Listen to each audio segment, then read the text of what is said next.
Department of Gynecology and Obstetrics at Emory School of Medicine. And I have a couple of slides to go over, and then I will introduce Dr. Lyerly and turn it over to her. Let's see. Oops, sorry. So I wanted to let everyone know that this webinar series is eligible for CME credits, up to 1 CMA credit. And I also wanted to disclose that none of the planners or speakers for this activity have any relevant financial relationships to disclose with ineligible companies. And no grant support was received for this activity. And so now I will introduce Dr. Ann Lyerly. So Dr. Lyerly is a professor of social medicine at the University of North Carolina, Chapel Hill, where she's also a research professor in obstetrics and gynecology. Her research addresses socially and morally complex issues in women's health and reproductive medicine, with a focus on how people assign meaning to reproductive events. A central goal of her work is to inform and reframe the debate based on the views of those most profoundly affected by them, and to appropriately weight these individuals' interests in shaping reproductive health care. Dr. Lyerly completed medical school and residency in obstetrics and gynecology at Duke. She also completed the Greenwall Fellowship in Bioethics and held policy at Georgetown and Johns Hopkins universities. She spent 10 years on faculty at Duke before joining UNC's Department of Social Medicine and its Center for Bioethics as its first associate director. Dr. Lyerly co-founded the Obstetrics and Gynecology Risk Research Group, which brought together a multidisciplinary panel of experts to conduct research on how risk is assessed and managed in the context of pregnancy. She's a founder of Second Wave Initiative, an effort to ensure that the health interests of pregnant people are fairly represented in biomedical research and drug and device policies. She was the PI on the NIH-funded PHASES project to advance equitable inclusion of pregnant women in HIV research, which produced formal ethics guidance. She co-led a Wellcome Trust funded project to advance equitable inclusion of pregnant women in research on Zika and other public health emergencies. And she now leads the NIH-funded PREPARE project, addressing the ethics of research engaging pregnant adolescents. Dr. Lyerly also served as chair of the American College of Obstetricians and Gynecologists Committee on Ethics and co-chair of the Program Committee of the American Society of Bioethics and Humanities. She's an elected fellow of the Hastings Center and Johns Hopkins Society of Scholars. So with that, I am going to turn it over to Dr. Lyerly.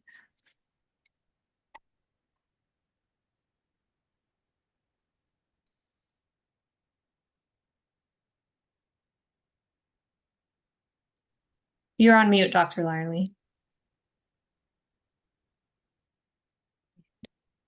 Can you hear me now? Yes. Okay. Thank you very much, Dr. Boulay, for the introduction, and thank you for having me at this seminar. I'm delighted to be here. I'm not sure how great my internet connection is, so please wave me down if I get frozen.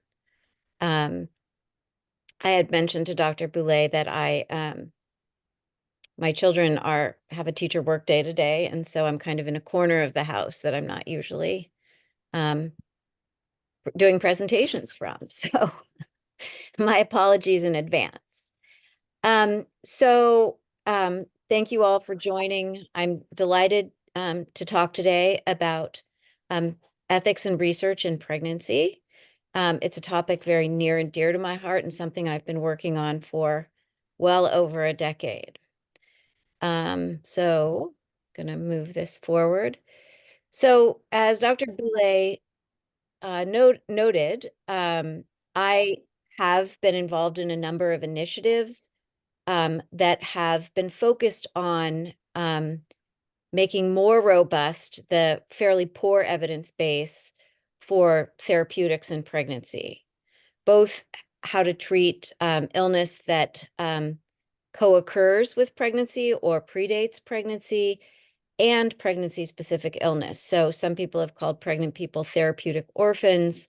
One of the reasons people have pointed to that we have such a poor evidence base in pregnancy is ethics. They have said that research in pregnancy is ethically complicated or unethical, and ethics is the reason that we have not made more progress. So in the 2000s, I launched with bioethics collaborators something called the Second Wave Initiative. And what we did with that initiative is we gathered experts from across the country, indeed across the world, together. And the first project was sort of taking back the language of ethics, talking about the ethical problems of not doing research with pregnancy, and reframing the role of ethics as not the reason we can't do research in pregnancy, but the reason we must. What followed from that has been a series of research projects that move us from the question of whether we should do research involving pregnant persons to how to do that. That has included the Phases and Prepare projects, which focus on HIV and are funded by the NIH, and the Prevent project, which focuses on infectious disease and public health emergencies funded by the Wellcome Trust. And I will be sort of talking about some of those projects throughout my talk from time to time. So now I just wanted to make sure you knew what they were as I move it forward. So quick overview of what I'll talk about today. First, I'll talk about the history of the exclusion of pregnant people from biomedical research. Then I'll talk about the consequences of that, which are evidence gaps and health consequences for pregnant people and their offspring. Some of the barriers to research in pregnancy that you all may have interfaced with, some ethical considerations that support research, and then ongoing challenges and some exciting opportunities that have recently emerged. So to begin with the history of exclusion. So the Second Wave Initiative was really framed around a history of exclusion based on gender in biomedical research. So when we talk about the second wave, we first ask what the first wave is. So the first wave was reflective of the fact that in the early 1990s, women and their health interests were noted to be underrepresented in research. So women were excluded from most of the major studies of health problems that affected all genders. And so research was done on men and then sort of applied to women without being studied on women. In 1993, the NIH Revitalization Act was passed that required that exclusion of women as well as minorities from research needed to be justified by reasons other than costs if you're doing an NIH study. Actually, women now constitute a majority of research participants, although gaps remain. They're concentrated in certain areas and still remain underrepresented in others. So the second wave noted in the 2000s that pregnant people and their health interests were still underrepresented in research, even though in the first wave in the early 1990s, there were some very coherent arguments for the inclusion of pregnant people in research. Those were just sort of not addressed. The result has been a dearth of information to guide care in pregnancy. And so the Second Wave Initiative, as I mentioned before, was really an effort to say ethics doesn't prevent inclusion, it requires it. So one of the first things we had to do, and we continue to do, is talk about the ways that it's important to do research in pregnancy because you need pregnancy-specific research. And there are really four kinds of research, four kinds of evidence that are missing if you don't do research with pregnant people. So the first has to do with dosing that reflects the physiologic changes of pregnancy. Pregnancy dramatically changes the metabolism of drugs. So if you don't do research in pregnancy, then you may not have the correct dose. The second is fetal safety data that establishes the likelihood of birth defects and longer-term impacts. Obviously, if you don't do research in pregnancy, you're not going to have data on fetal safety. The third is maternal outcomes. So even if we do eventually get data on fetal safety, and if a drug is safe for a fetus, we may not have data that reflects the impact of an intervention on maternal health. And fourth, and this really relates to something that I'll call obstetric indications, is efficacy. So the point here is that a lot of times people have argued, well, if we are testing this asthma drug, we'll test it in non-pregnant people, and it will probably work in pregnant people, even though some data about safety and dosing are missing. But if you're doing an intervention that is relating to a pregnancy-specific condition, like preterm birth or preeclampsia, you also need data to show that that drug actually works for that condition. If you don't test it in pregnancy, you don't know. So efficacy is particularly important for the class of drugs that we think of as being used specifically for obstetric conditions. If you don't test those in pregnancy, then you just don't know whether they work. So one of the arguments has been, well, we need to mitigate risk in pregnancy.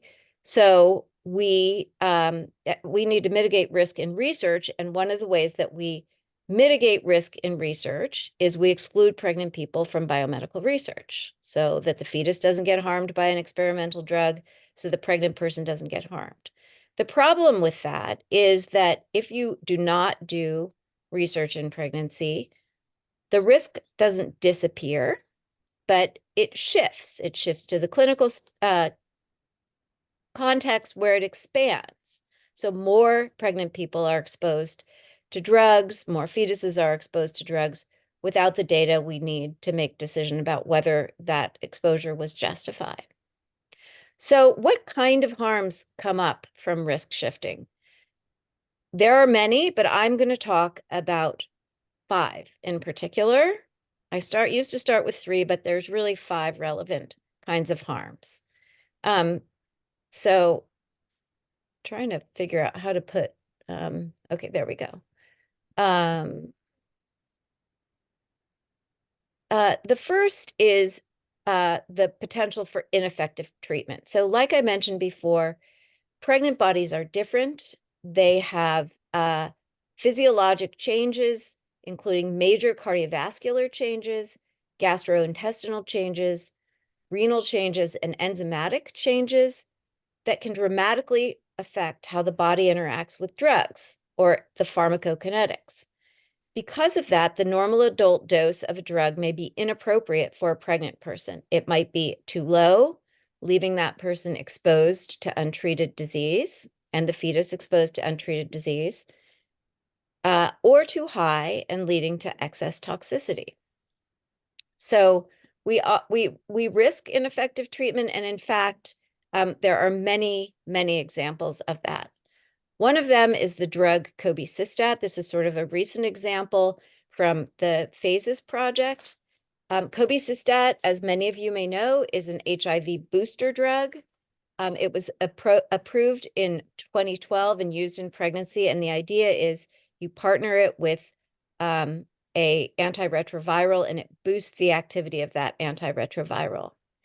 In 2018, pharmacokinetic experts did a study and an opportunistic study measuring cobicistat levels in people who were taking the drug in clinical settings. And what they found was reduced concentration of cobicistat and the drugs it boosts by 50%. Leading to concerns about viral breakthrough, resistance, and vertical transmission. It had been used in pregnant populations for 6 years. So the FDA now recommends against its use in pregnancy, and people talk about cobicistat being contraindicated in pregnancy. Usually when we think about contraindications, we think about, teratogens, birth defects, but here we're thinking about use of a drug that is actually ineffective. And we didn't know that until we did the pharmacokinetic studies. The second harm is inappropriate risk. So it turns out that the teratogenic risk, or the risk of birth defects of medications that are currently on the market, is undetermined for more than 90% of drugs. Most drugs come on the market with only animal data, no human safety data. The prescribed medications may be unsafe for the fetus because we simply don't know whether they have fetal effects. Moreover, and I mentioned this in a previous slide, given gaps on maternal outcomes, medications that are eventually deemed safe for the fetus may carry inappropriate risk for the pregnant person. So it's impossible to talk about about research in pregnancy without mentioning this person. Some of you may know who this is. Her name is Frances Kelsey. She is a person that has been is very famous for mitigating the thalidomide disaster in the United States. So as many of you know, thalidomide was a drug developed for the treatment of morning sickness in the 1950s and was approved for use in more than 20 countries, including Canada, countries in Europe, and Australia. By 1962, the drug was linked to severe birth defects, limb reduction abnormalities known as phocomelia, but by then it had affected well over 10,000 pregnancies worldwide. But Kelsey blocked approval of the drug by the FDA, in the US by the FDA. So she was a young pharmacologist and physician working at the FDA, and she said, there's not enough data for me to approve this drug for use in pregnancy. So again, she was kind of heralded as a hero for avoiding this disaster in the United States.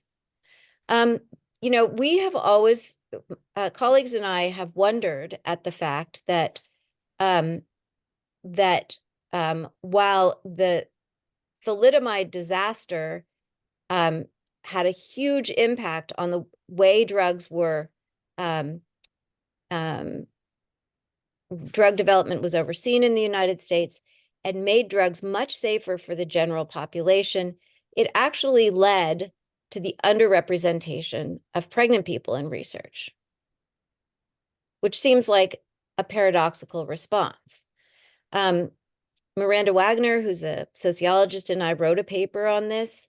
Miranda went to the Kelsey files in the Library of Congress and looked at what Kelsey had written and said about what the lessons of the thalidomide disaster should have been, because we wondered if Kelsey would have thought, well, yes, the best way to protect pregnant people and their fetuses is now to exclude them from research, which didn't seem like the right answer.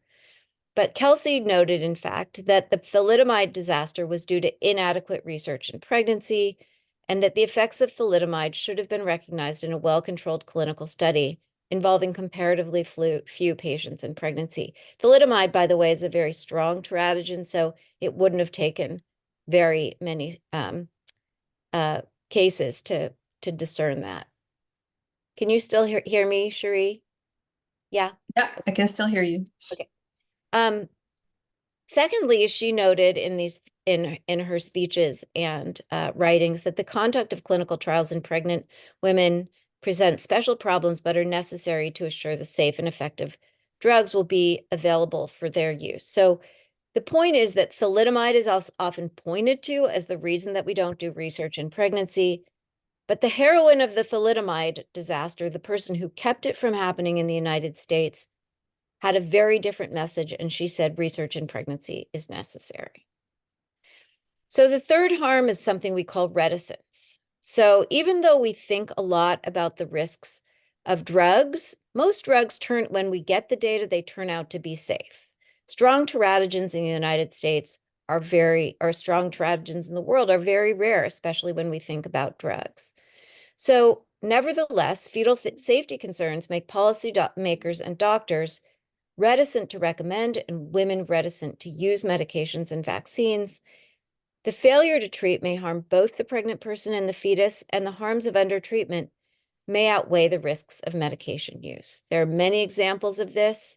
So what we know is, for instance, depression. People think they can go off their antidepressants and sort of white knuckle it through pregnancy, but untreated depression is associated with poor pregnancy outcomes, small for gestational age, preterm birth, growth restrictions, etc. But when people are treated for depression in pregnancy, their outcomes are similar to those who are not treated, who don't have depression in the first place. Again, there are many examples of this. Asthma is another one. So there are many examples of reticence, but I think the one that is going to be most familiar and was very, very poignant in the last couple of years was COVID-19 and the COVID-19 vaccines.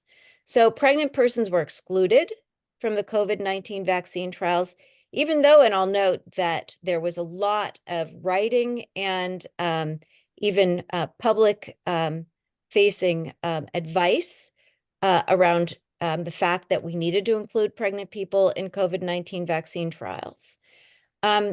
So in December 2020, as everyone remembers, the mRNA vaccine was authorized and without any pregnancy-specific data. So what were the pregnant people who were doctors and nurses and teachers supposed to do?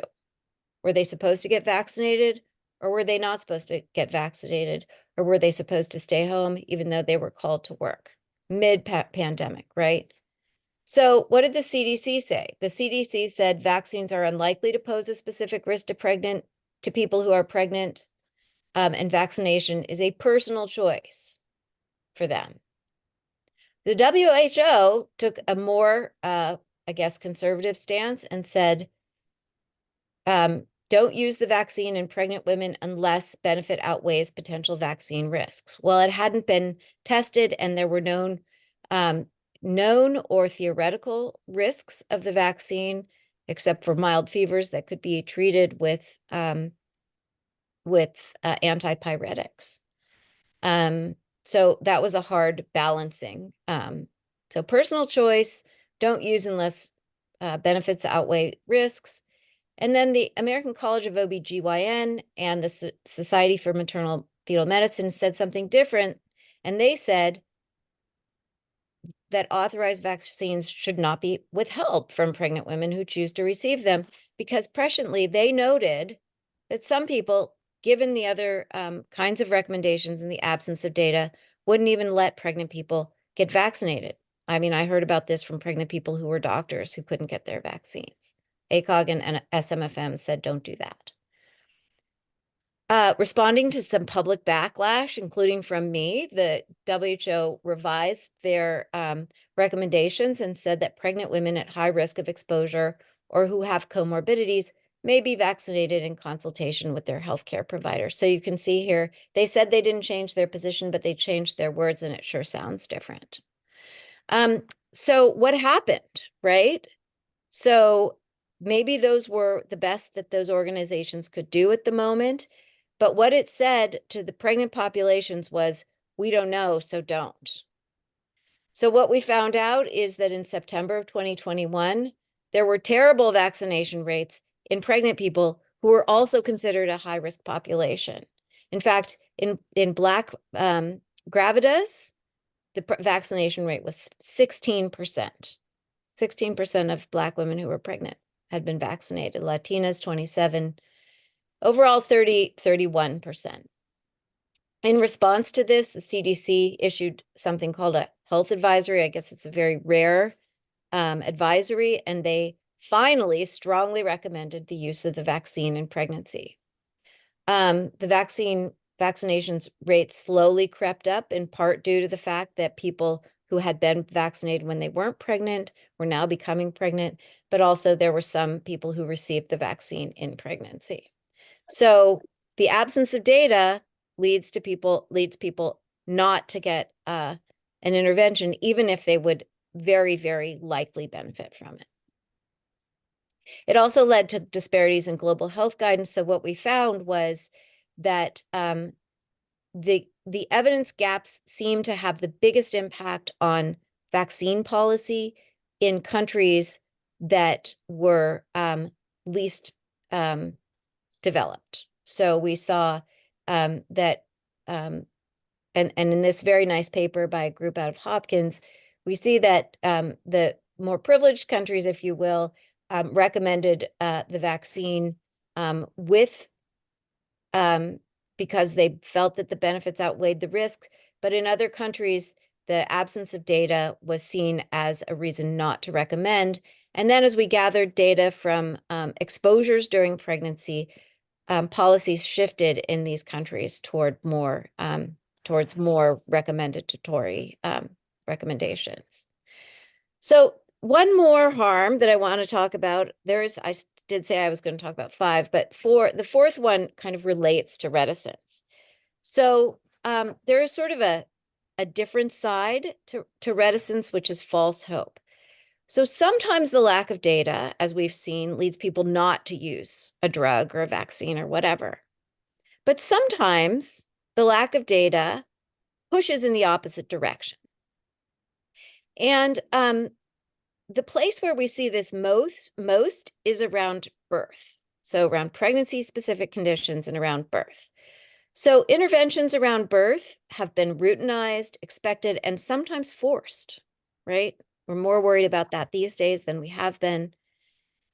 And as I mentioned before, certain therapeutic outcomes like prematurity, vertical transmission, preeclampsia only occur in pregnancy.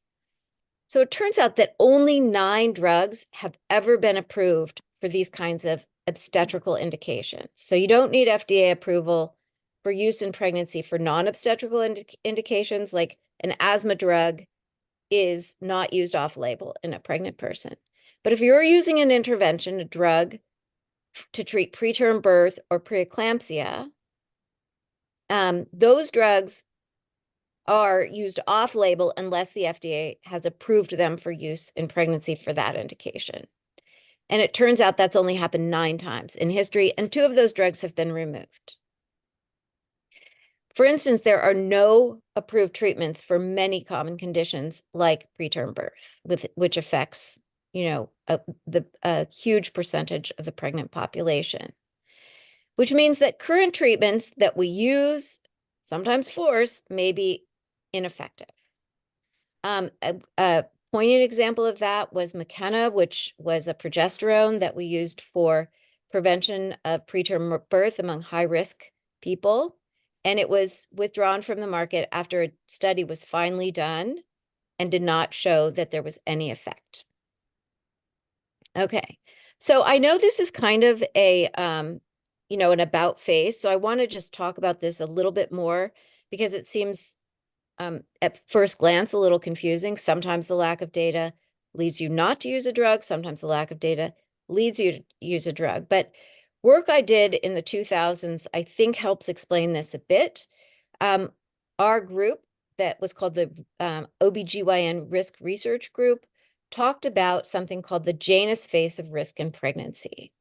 So when we think about this Janus face, there are certain kinds of risk distortions that shape how we think about whether risks are reasonable, how to manage them, et cetera, in the context of pregnancy. So in pregnancy, we notice the dangers of an intervention without due regard for the harms of a non-intervention. So we don't like to image a pregnant person, certainly not with radiologic imaging. Maybe ultrasounds, yes, but radiologic imaging. But in birth, we tend to notice the dangers of non-intervention, right? So we notice the dangers of not doing the routine obstetrical interventions. In pregnancy, there is reticence to use medications to treat chronic or emergent health conditions.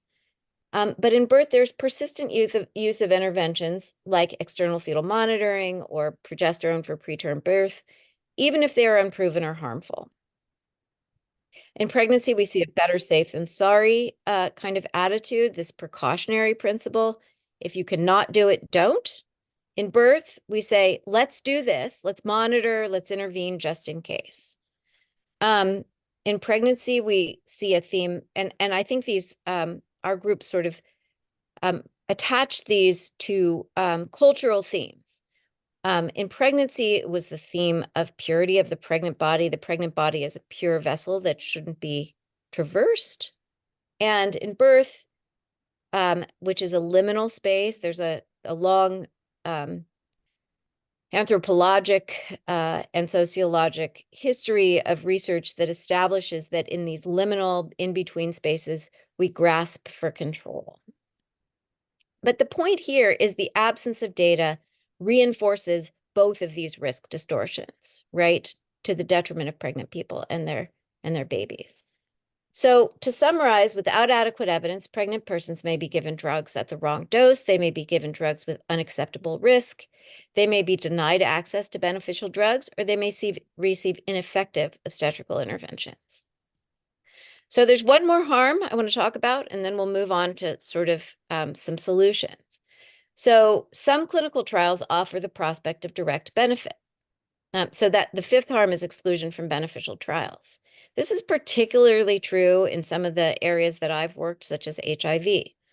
And pregnancy can be a barrier to accessing such benefits. This is particularly harmful where treatment options are limited or the condition is life-threatening. And exclusion leaves pregnant women and their offspring exposed to life-threatening illness. So an example of this was Ebola. So again, as many of you know, Ebola is a life-threatening infection and has a high mortality rate in pregnancy. 89 to 93% of women who are pregnant die from Ebola, and nearly all of their fetuses die. There was an epidemic in 2013 to 2016, and there was pregnancy exclusions in all drug and vaccine trials.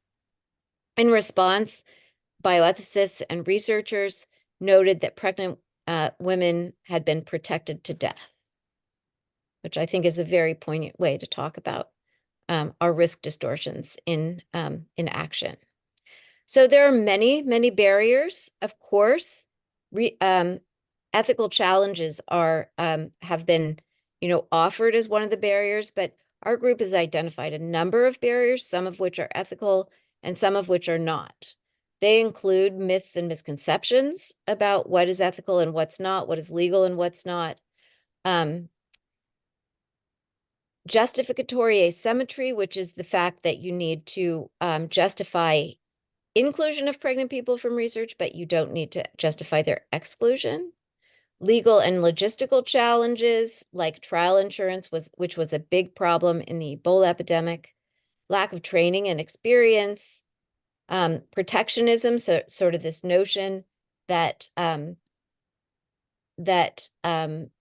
pregnant people and other populations need to be protected from the harms of research rather than seeing research as a way to protect them in clinical spaces, and distortions, like I mentioned before, in risk reasoning.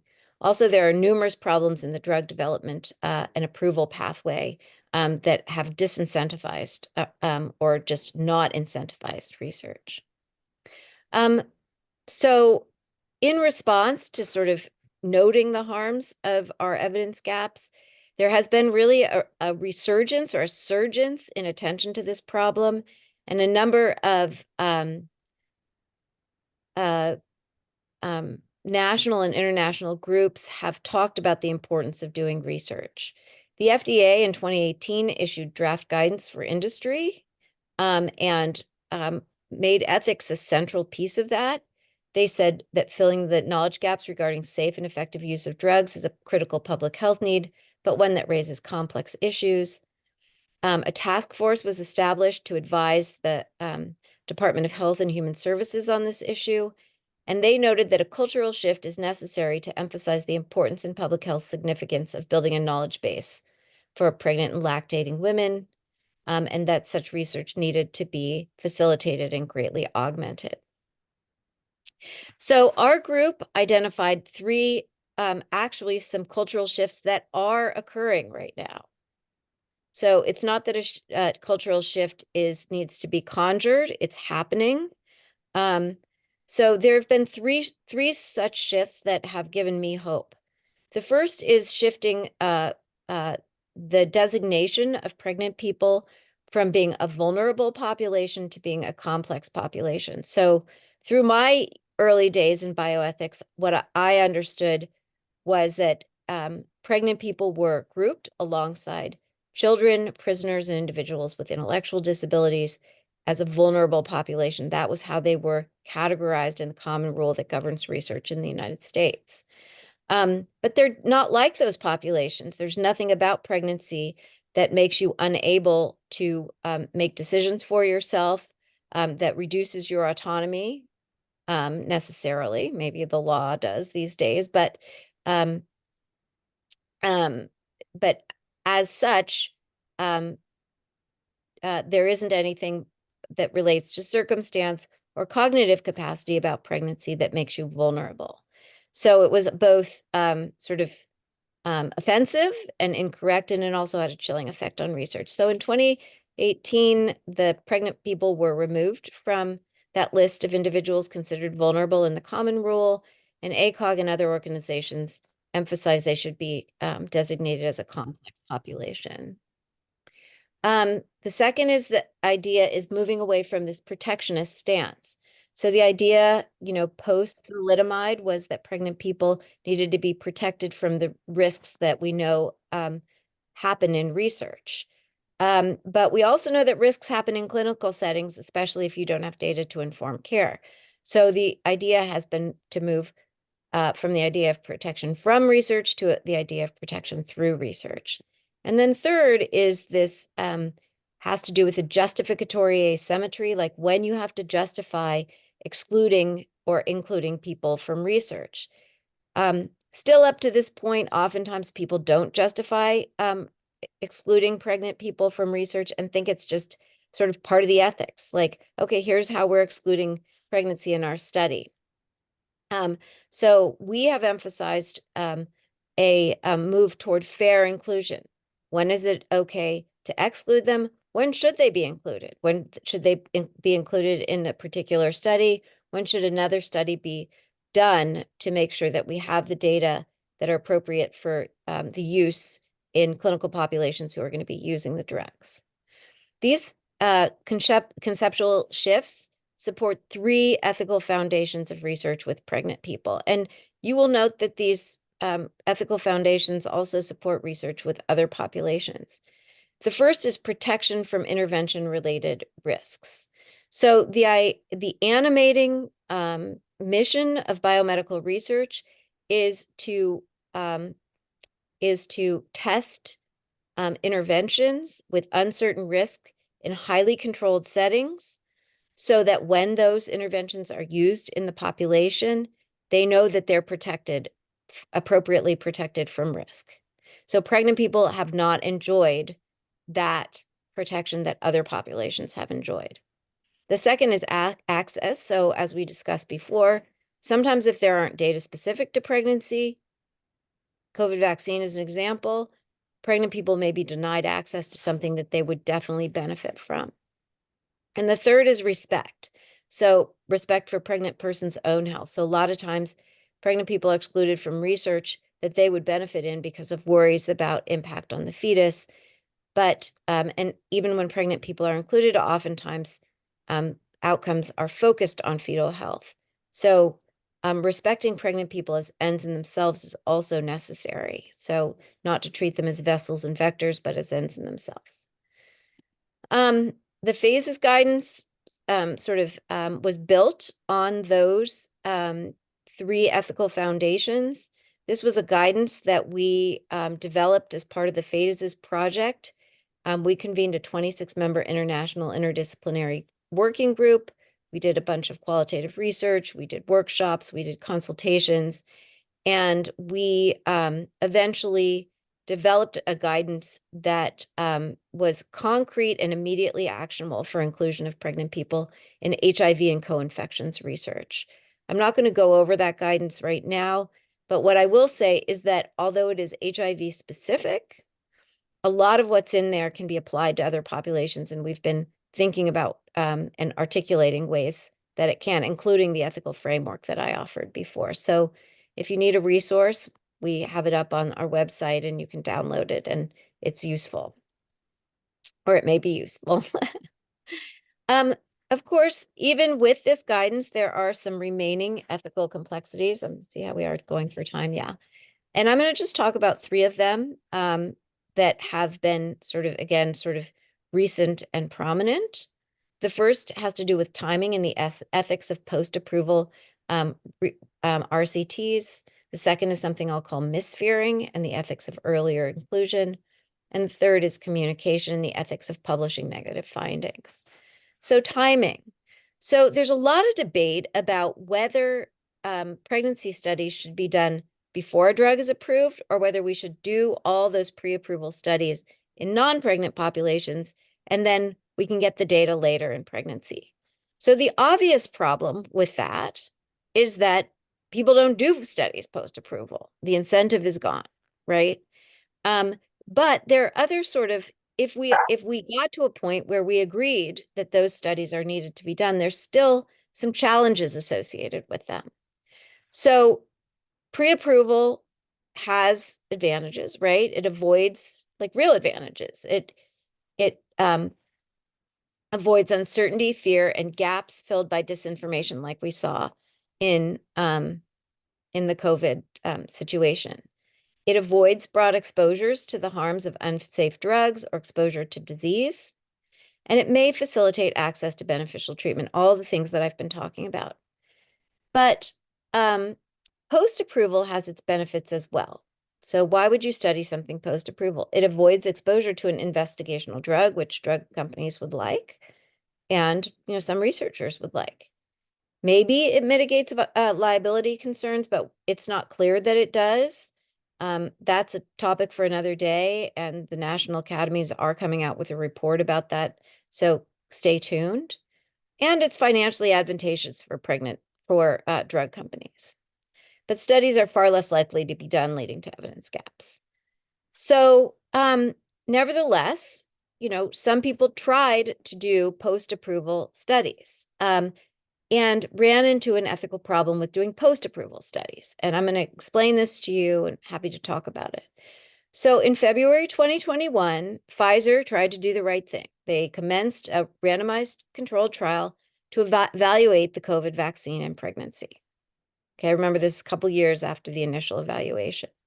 So some people got a placebo, some people got the vaccine. In September 2021, the study was delayed by slow enrollment. Why? Well, this was not that surprising for people in the field. As one clinician researcher noted, it's hard to enthusiastically recommend the study when you've got a vaccine out there. The scientist hat I wear says that you want those patients, but obviously the clinician in me says you got to get your vaccine. So what does this mean ethically? So the thing is, to do a randomized trial, you have to have something called clinical equipoise, which means you have genuine uncertainty about the risks and benefits of one arm versus the other. So by the time we had the vaccine and we knew it worked, we knew that the benefits outweighed the risks. So they had lost equipoise. So it was questionable whether that study was ethical to do in the first place.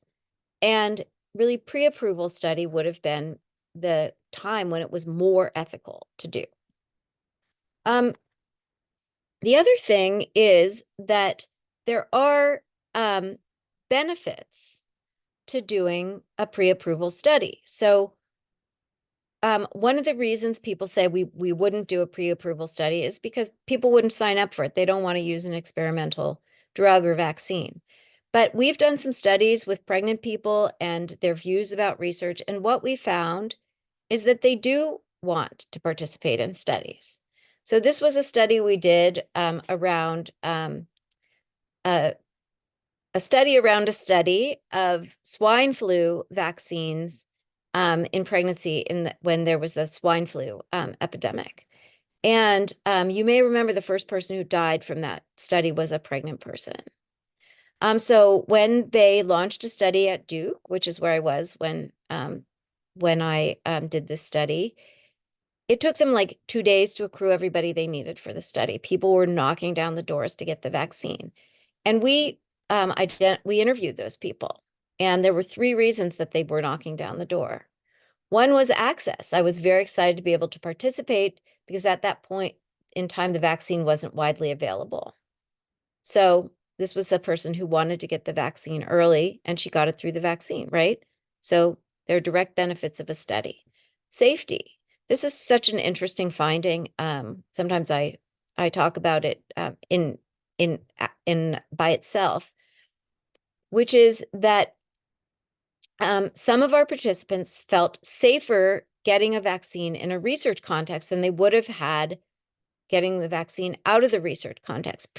Pregnant people, many of them know well that the drugs and vaccines that they're given in clinical settings are not tested. So if you're being monitored closely in a study, you might feel safer, right? Rather than being given a drug or vaccine and then being sent along your way without monitoring. That's what this quote speaks to.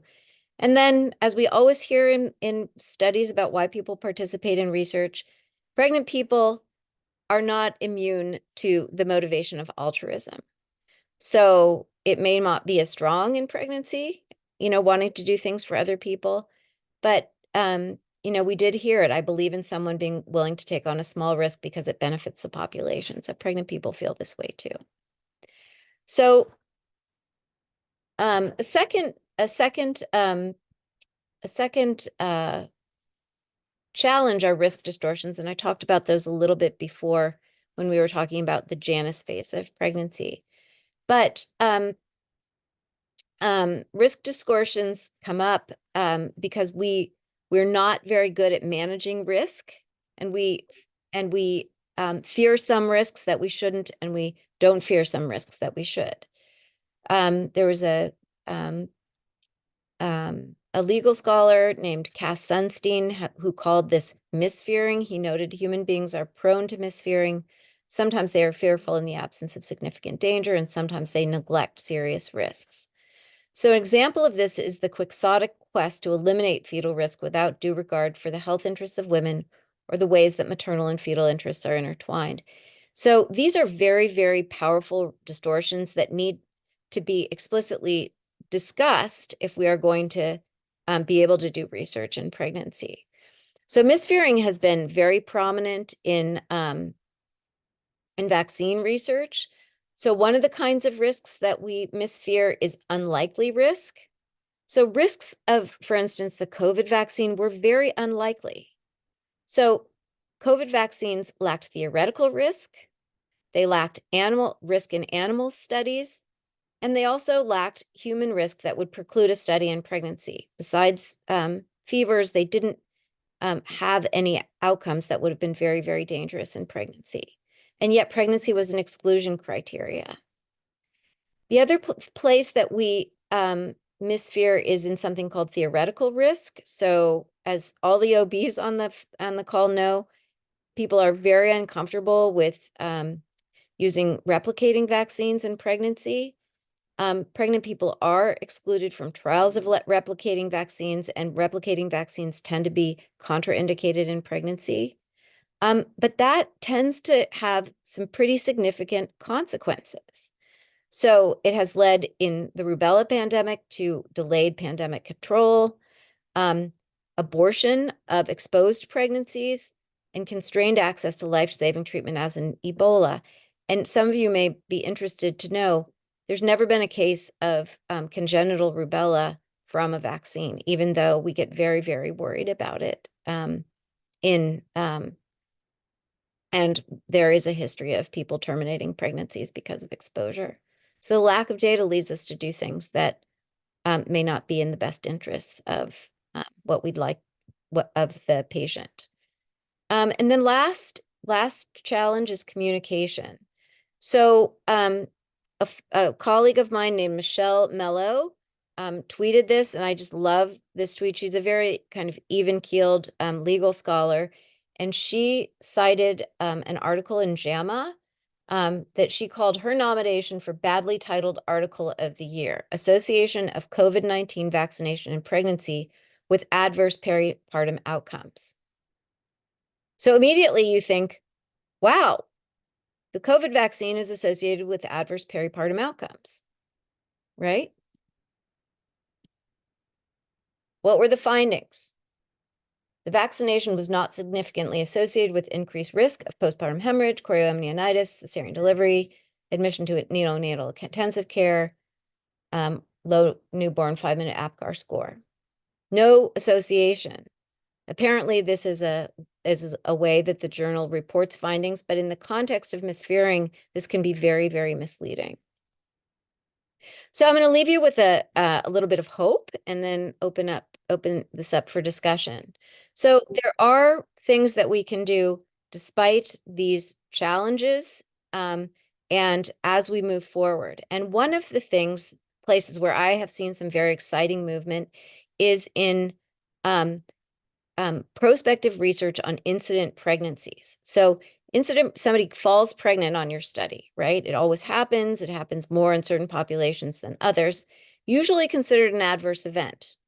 So now we're trying to think about it not as an adverse event, but as an opportunity. So when pregnancies occur during trials around enrollment or from contraceptive failure, usually the intervention is continued, the participant is removed from the trial, and pregnancy outcomes may or may not be followed. It contributes to evidence gaps, denies women access to direct benefit, and may lead to abortion of desired pregnancies. We've heard this many times. The phases guidance said this is not the way to go. For HIV-related research, we recommended that researchers retain women with incident pregnancy on study drug.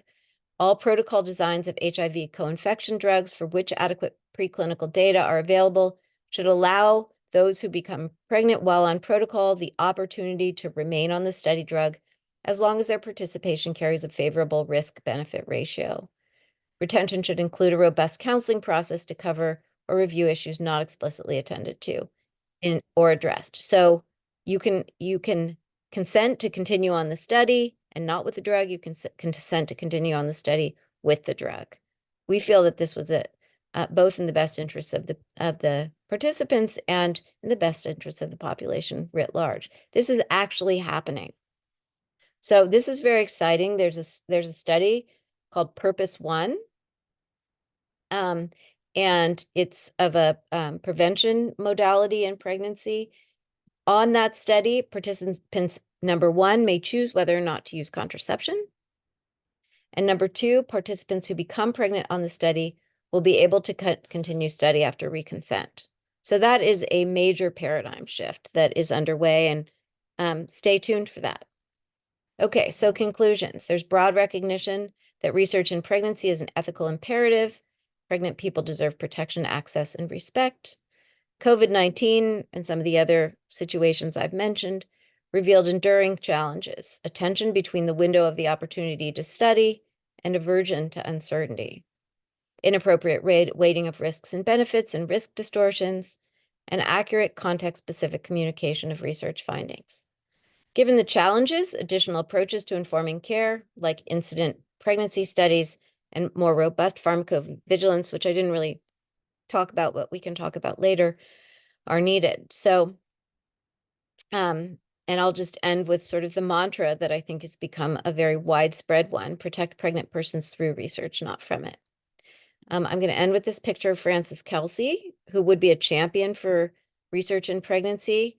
Here she is receiving the Presidential Medal of Honor from President Kennedy in 1962 after the story of thalidomide was made public. And she said it would indeed be unfortunate if fear of adverse effects to the offspring deprived the mother of drugs that might be essential to her well-being, and indeed possibly also to the successful outcome of the pregnancy itself. So that's my study, my presentation, and you can find the phases guidance at hivpregnancyethics.org, and get in touch with us through that. And you can link to prepare through that study too. So that's it. Happy to answer any questions in the 5 minutes we have remaining. Yeah, thank you so much. If people have questions, they can either unmute or type their questions in the chat. Hi, Looks like a go. lot of people have already dropped off, but I go know, I ahead, think we Marissa. had to, people had to get back to work probably. I'm Marissa Young. I'm a generalist at Grady. And one question, thank you for this really great and important talk. One question I had is about, what do you think are, like, from the patient's perspective in terms of pregnant patients being like willing to engage in research? like particularly in light of more, I feel like more hesitancy around research participation since the COVID-19 pandemic. Are there some unanswered questions there about patient willingness and concerns about participating while pregnant? Yeah, I mean, I think that it's really, really important to listen to patients' experiences. And so throughout the last 15 years, we have spent a lot of time trying to understand both patients' willingness to participate in research so we can have a sense of whether it would be reasonable to do a study, and the reasons they might not, and also their views about some certain rules that are in place. So, I mean, I think in many ways that's another talk for another day. But one of the things we're doing actually with Prepare, which is focused on adolescent participation, is that we have a youth advisory board. They have been from the very beginning thinking about, learning about ethics, learning about what our project is, and they will be contributing to our recommendations about how to more robustly and emphatically and respectfully engage the populations who are going to participate or not and benefit from the research. So our ears are open. I mean, I think another group that I'm on has really worked toward shifting a culture that really normalizes the study of the use of medications in pregnancy, that sort of dips back to that idea that if you participate in a study, you're going to be monitored more closely. If you don't participate in the study, you're going to be treated in a clinical manner. But sort of the way that we think normalizing inclusion in research rather than making it sort of an exceptional thing is going to help, I think, mitigate the worries. There's always going to be people who are not going to participate. So, Yeah. if that's helpful. No, that's definitely super helpful. I think we are just about out of time, but I will see if anyone has a last question before we wrap up. All right. Well, thank you so much, Dr. Lyerly. We really appreciate you taking the time to give this Yeah. presentation. Yeah, Thank you. pleasure. Yeah. Nice to meet you all. You Take too. care. Take care. Bye-bye. Bye.